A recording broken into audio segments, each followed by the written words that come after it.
I don't know, what are you? I asked if I could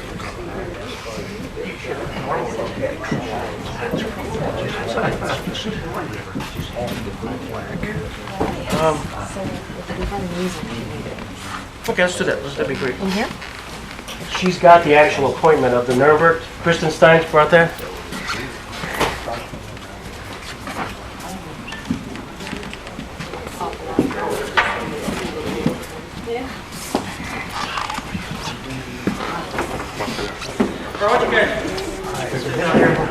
Things have happened so rapidly, and some of you probably didn't hear some of the stuff I was telling Carl about. Awful lot of good things.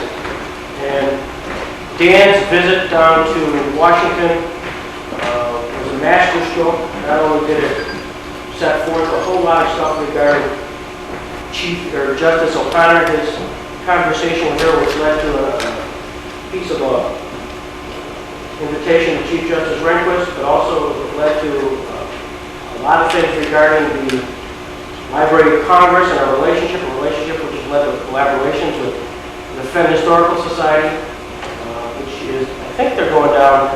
Karen, you're going down in a couple weeks with and Raleigh Kidder.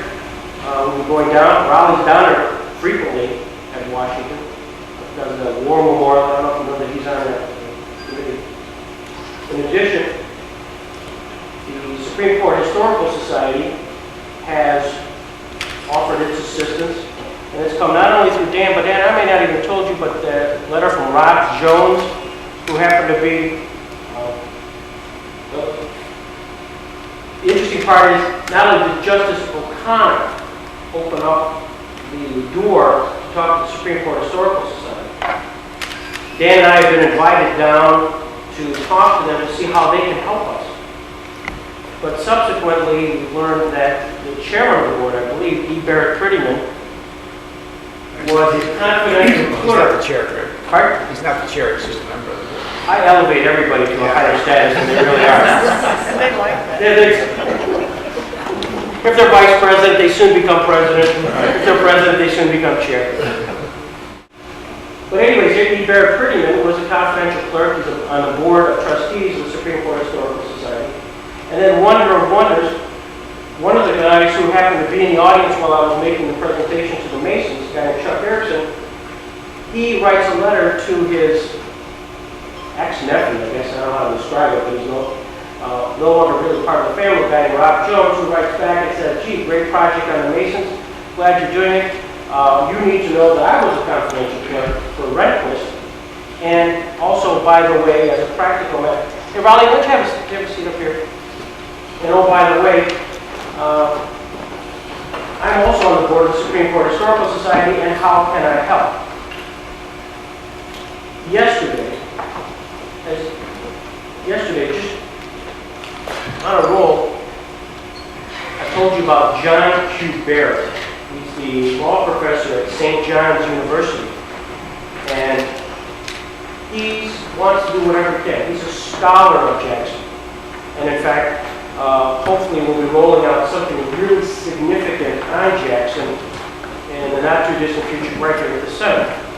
I've talked to him about the concept of maybe he could orchestrate having all the Nuremberg prosecutors come here. Yesterday, he faxed to me a 2-page outline of exactly how this would play out, who the participants would be, how it would, media-wise, how that would be handled. And he's off and running. It's a Greg, pick a date, we'll help you find the funding, and we'll make it happen so that all of Jackson's associate prosecutors will be here in Jamestown, New York, to talk about the file. The Post-Journal, I met with them yesterday, and I think what is probably somewhat extraordinary, they want to partner with us, and I believe them. And I told you the story at the last meeting that I had my problems with this. But I actually believe the fact that they want to help us with the publicity of this, help us so that it's generally co-opted with the other news media, so it's not just simply getting access to us and scooping everything. And so Christy Herbst, I dropped off some information to her yesterday for the Henry King's article.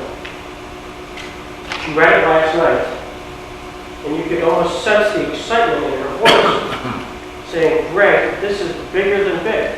The whole Jackson legacy. It's not just an historical figure who would, as Harold will tell you, sometime we roll out the Harold Adams video, Spring Creek Township, Pennsylvania farm boy who in turn finds himself at Frewsburg at Jamestown, never goes to college, 1 year of law school, successful lawyer, Washington, Justice of the Supreme Court, Chief Prosecutor of the Nuremberg trial. That's more than just that story, which in and of itself is big. But the relevancy today on the international scene is huge.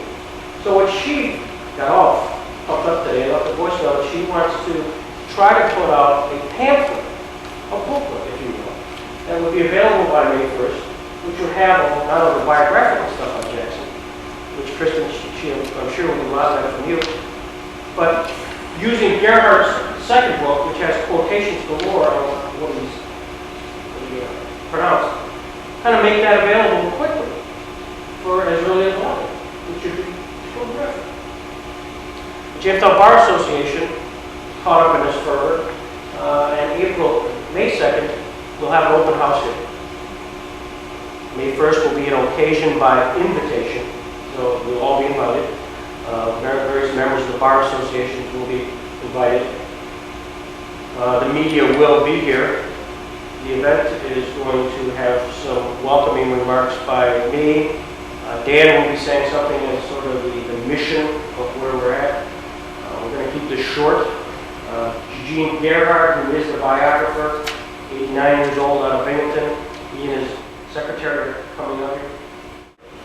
You're all here for a variety of reasons. Randy Sweeney, the Community Foundation. Randy is the Community Foundation, Carl, that you and Betty got going. I can't tell you what they've done with the infrastructure of the relationship that we've got. It's happened so far, so fast. Randy and his staff have been incredible. Harold Adams is our speaker extraordinaire.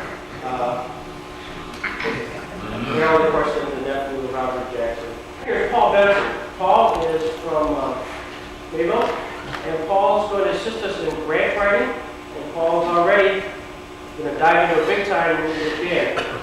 Betty, of course, you know, Mrs. Cappa, of course, you know, Carl, of course, you know. Raleigh Kidder. Raleigh's agreed, hopefully willingly, to participate. He's out of work, but he's hopefully willing to participate in working with the Library of Congress to make that happen. Dan, of course, our executive director. Kyle Carter from the Gebby Foundation. Bob Moore. Bob is our accountant from Johnson, McCoyak, Moore, and Myatt. Kristen Stein behind you, and Carrie Lipsig from the Federal Historical Society. And then Life, and we'll be talking a little bit later about some exciting things she's got going on. Cindy Peterson, both from Bush Industries. Cindy, of course, my number one wife. And they've been caught up into the vortex of it all. We got Teresa Cardin, who's Thank you. Anne Marie. Anne Marie. She's the younger one. You both so good looking. Charmed. Anne Marie, who's impact extraordinaire. Tom Bloomquist, who's helped us look at all the architecture stuff, and they're trying to keep us on the straight and narrow. Phil Morris, who's been an inspiration and a visionary to this whole process, and the Arts Council through Media Works and a variety of other activities have been helping us tremendously. And it's just been kind of a fun teamwork. Bruce Janowski, who will be here shortly, will also be here.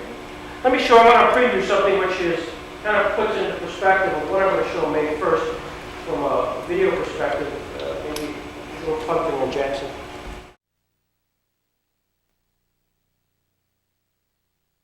Was there a role model that you had when you were growing up?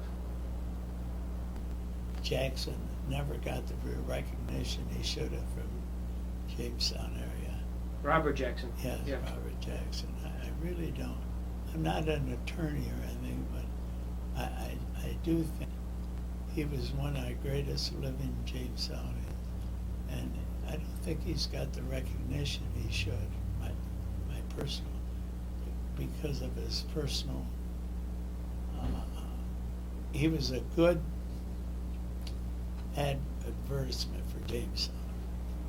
I don't know way to put it. Mm-hmm. Did you ever meet him? No, You didn't? I wish I had. A lot of people, but I've never met him. One of his confidential clerks, a guy named George Niebank, is going to speak at our Centennial Bar Association dinner, which is the day before your dinner at the Athenaeum. So here's a guy that actually worked with Justice Jackson. He's going to speak. And Niebank is originally from this area. And the guy who was also his sidekick as confidential clerk for Jackson was a guy named William Rehnquist. So the Chief Justice of the United States my Supreme Court God. was a confidential clerk for Robert Jackson. I mean, now is this George Niebank that was the head of the bank here? His son, yeah. Oh, his son was. Yeah. Yeah. So you mentioned Jackson out of the blue Yeah, here. yeah. I'm a big fan, and I agree with you 100% that he needs to have as much recognition as possible. It's extraordinary what he accomplished. He did, and I think he's a great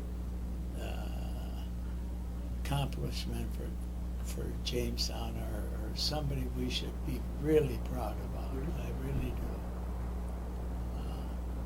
He had very high integrity. Anybody that participated in the Nuremberg trials, there's no greater trial in history than that was, and he was the head man of that. No question. So I like him very, very much.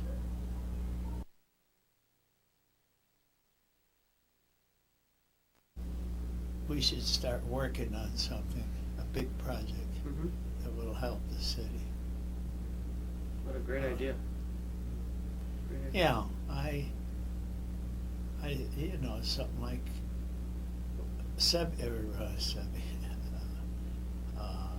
Reggie done it, the Civic Center, he did a real good project there.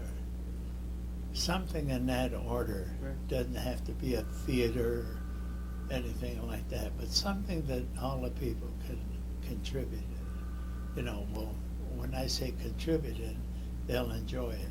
Sure. The reason I really love Jamestown, I think it's the greatest town in the world. And I think that, again, we go back to, it's a very poor town.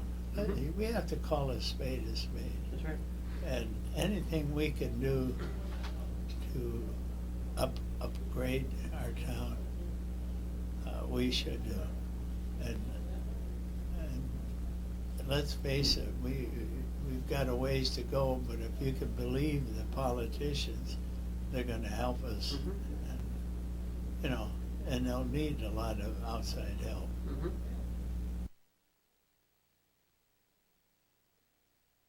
It is a plaque that says 100 years from now, it will not matter what my bank account was, or what sort of house I lived, or the kind of car I drove, but the world may be a better place because of me. And I keep that right here. You can Oh, see that's it. terrific. Yeah. Terrific. What a legacy.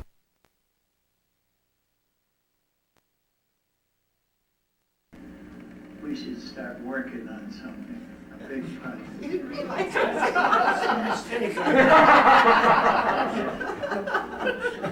The big mistake was letting it be recorded. At least you could have denied it otherwise. We could have gotten a good attorney for you. Reggie's done a plaque that says 100 years from now, it will not matter what my bank account was, or what sort of house I lived, or the kind of car I drove, but the world may be a better place because of me. And I keep that right here.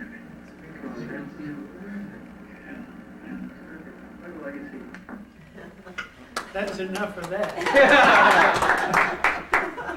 That's one of your smooths. Better be careful, Greg.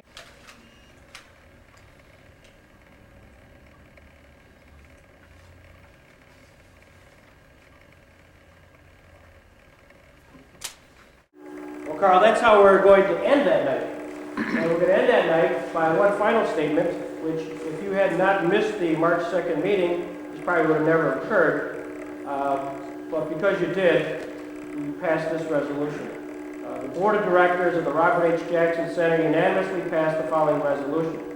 Resolved that due to this individual's tireless love for his community, his willingness to give back to the community he called home, his support to the economic vitality of the area through his business ventures, his kind and compassionate love of people, his passion for Robert H. Jackson and Justice Jackson's impact on the world, and last but not least, his willingness to step forward and say, let's establish the Robert H. Jackson Center that we celebrate today. It is hereby resolved that on May 1st, 2001, this theater will hereafter be known as the Carl and Cappa Theater.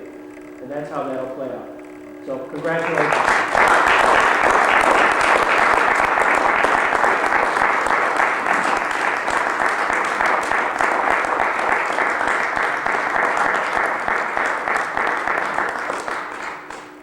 That's okay with you.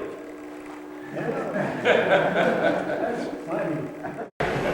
But that's what we're going to do May 1st, and we I could wish you would have included Betty. He's my compatriot.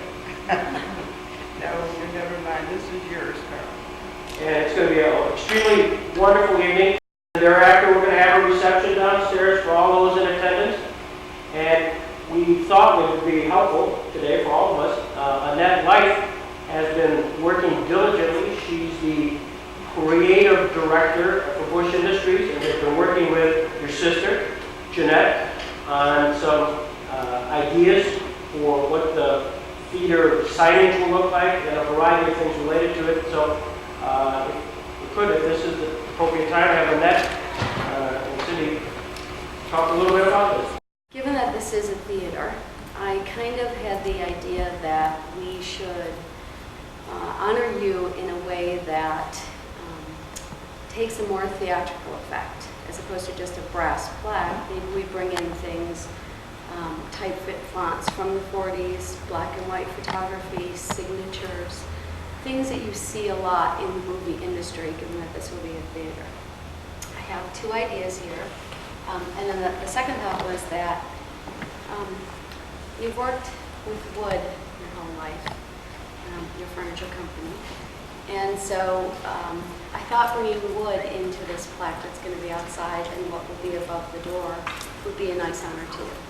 So, second idea is, and all of this, might I add, is not brass, but rather a brushed metal. So it's a very thin metal, so it has a lot of character to it. The second piece would be same thing. This would all be brushed metal, and then this would be your photograph, plaque, and then your signature.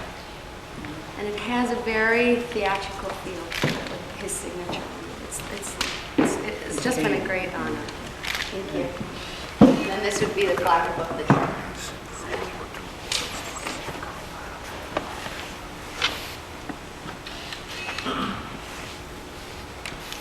Any questions?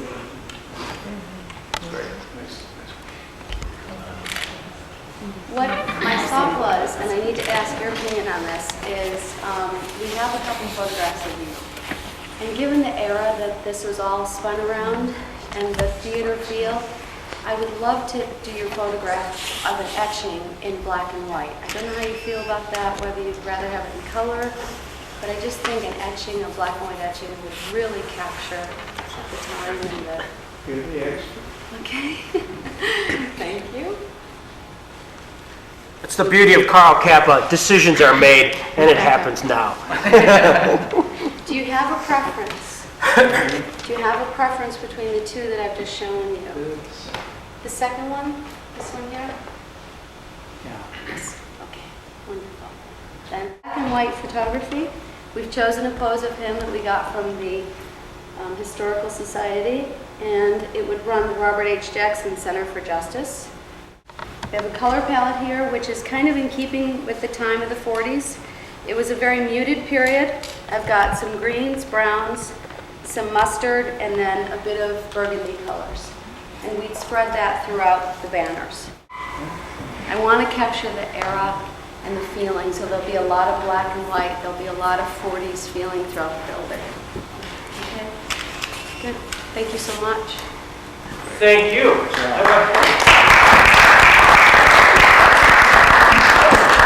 As I'm probably a broken record, more and more about the issues of all the moons aligning on this project, and it continues to align. Annette is one of those superstars down at Bush Industries who it only took one meeting up here, which she was willing to come, but didn't realize that she'd get caught up in the same vortex, and has done all that you've seen within a period of 3 weeks. That's an extraordinary talent, and I can't thank you enough, Annette. And also kudos to Bush Industries for permitting you and Cindy and Lorraine Melise and a variety of folks to kind of participate, because they're doing a lot of things. One for the community, but they're tipping a hat to you, Carl. You know, Bush Industries saying, we believe in Carl Cappa and we believe this project is worthwhile. And I thank Cindy and Annette and all others the same way, because an awful lot of people feel very strongly about you and this particular project, because it has caught fire. It's absolutely caught fire in a variety of ways, just by the mere fact of the folks that are here. Not all of them are on the board of directors. A lot of them are volunteering their time on what they think is good for the community. What you said there was absolutely true. Jamestown does need a push, does need a boost, and this is part and parcel of it. So we wanted to give you a little sneak preview so that you and the family can look forward to May 1st and what will happen. And can't thank you enough. Can't thank you for the support we've had from a whole lot of other folks here, and we've got some coffee. And for those, I think some of these folks have not seen the consistory. I know, Bruce, it's been a long time since you've been here. Again, just a quick view of what's going to happen May 1st. Hopefully most people are going to come in the front door. That's our goal. And that's going to kind of force them to walk through the mansion. And that will be cleaned up in the sense of a lot of the Masonic stuff that's there now will be gone. So they get a chance to see that extraordinary building and the extraordinary furniture. Carl, the good news, we're not going to take everybody down in the basement. When we were here for the first time, I got to tell you, you wouldn't believe it. There's Carl and Betty and all of them, all in the basement trying to look for that Underground Railroad section. That was a video moment. I don't know what I was thinking. I wasn't there, but that was unbelievable. I wouldn't even want to go down there, and you guys are coming out. We will not have them go through there. They'll come through, and we'll come up here. And by the way, the floor, Fenton History Center, it's a historical society? Fenton will have a whole lot of the exhibitry. I will put back up that Nuremberg piece, which to me is the centerpiece, that we in Jamestown have that historically significant document which appointed Jackson to be the chief prosecutor, which led to what you saw on the video today. Media Works, by the way, Ed Tomasini was over here capturing the Mona, and they work with the Arts Council. It's going to take what you just saw, sex it up a little bit so that you don't have a nice Greg Peterson clip, clip, clip. It'll look good. Greg, yeah, I'd just say that waxing eloquent about this project is not difficult. I have never seen in my whole life a project that has such a momentum about it. It's just absolutely phenomenal. Excuse me. But one thing hasn't been said, and that is our thanks to you. Well, thank you. For having made all of this happen today.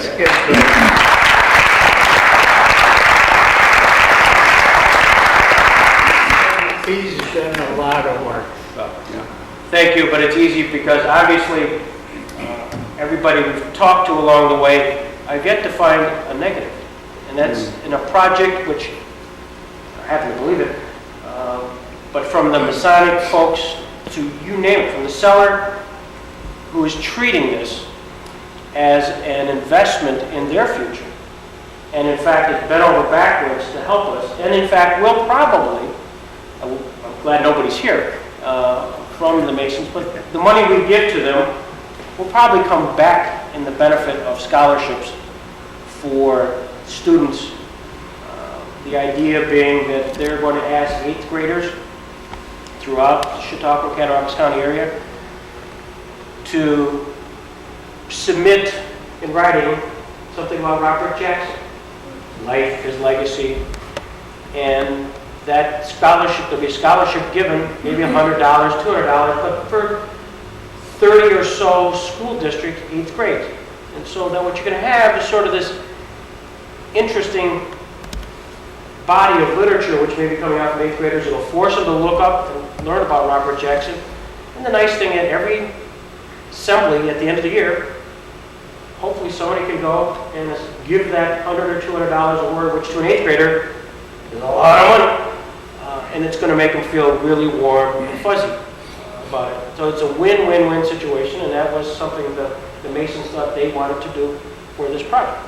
So it happens in a variety of ways. So that's the end of the formal presentation part, Carl, but thanks a million because of that interview. Watch what you say.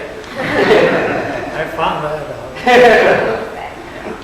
And not only that, but when we gathered together here last time, you made some statements that triggered a fountain of activity very quickly. And we can't thank you and Betty and Dan and a variety of others and just everybody who's here. These kudos for making what happened. And we're still in March for the sports training. Think about this. This has happened from a meeting in December at Phillips Lytle to here we are a little more than 3 months later. We bought a building and we're up and running and we've raised money and we're going to open up a theater and we're off. So, what Carl said, when you make a decision, let's go with it. We all took that very seriously. So, thank you very much. So, thanks again. Greg, could we have some of the board members stand right behind you? Sure, we're going to get a photo op here. Thank you for everything to everybody. I'd like to pay tribute to one particular person in this room here. All my life, I've been in awe of God-given talent, and I've been inspired by the passion and hard work of others. And to say that I'm in awe of and inspired by Carl Cappa is the understatement of my life. I grew up listening to stories about Carl Cappa. My Uncle Chick and others would tell me stories about Mr. Cappa and what he had accomplished throughout his life. A company that he had built, people that he had helped throughout this community, people that he had given chances and second chances to. And this man is a giant in my eyes. I think in the eyes of most people around this community. And whether it was St. James Church or the Boys and Girls Club, or Robert Jackson Center, or countless other organizations and individuals that he quietly helped over the years and continues to help, we all owe gratitude to him. Matt, do you have this? I don't know if this has ever happened before, but I'm sure somewhere along the way, but I have not had a chance to do this yet as mayor of Jamestown. I'm sure you may even have a closet full of these. But Carl, on behalf of the 34,000 residents, I don't accept the current announced census figures. But on behalf of the 34,000 residents of the city of Jamestown that I'm honored to represent and work for, I'd like to present you the key to the city of Jamestown for everything that you have done and that you're continuing to do on our behalf.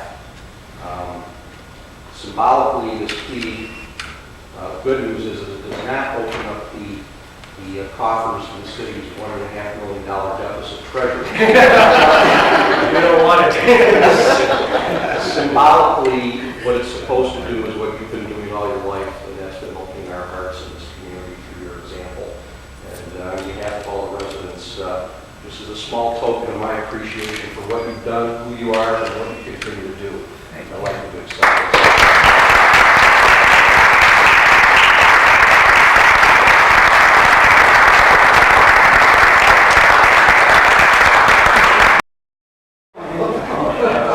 we'll take it.